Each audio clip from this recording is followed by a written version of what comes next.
hadn't actually thought of myself as being a researcher. I was really interested in how kids composed music, and a faculty member here said, "You should do a thesis." And I said, "What's a thesis?" And I ended up beginning that work at the time that I was a student. At the time that I was a master's student here, there were very few people doing research, so there wasn't really a community of grad students that I could interact with.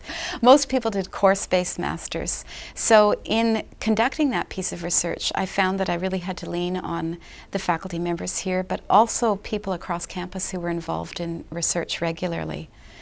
And I became really interested in pursuing that further. When one of my faculty advisors said, "You should do a doctorate," I said, "Really? Don't you have to be really smart to do that?" And he said, "You could do that. You could handle that. You could be part of the team." The focus of my research these days is on digital tools to support music education. And by digital tools, I mean all kinds of devices and apps and games and software that we can put in the hands of music students.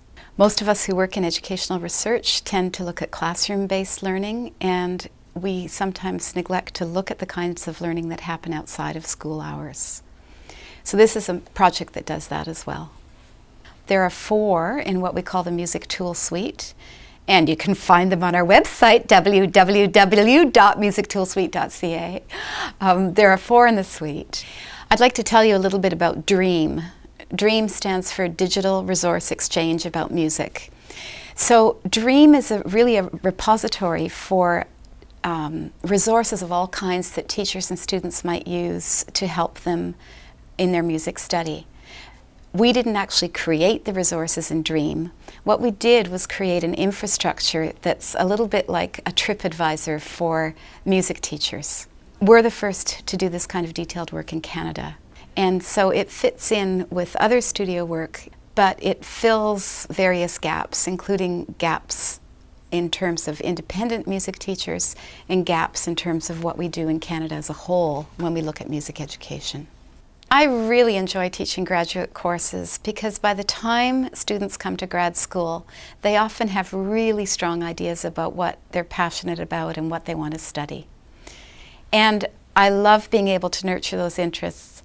I also love being able to turn them around 180 degrees, because sometimes people come in with an idea and they take a course or two and they realize that that's not actually what they want to study.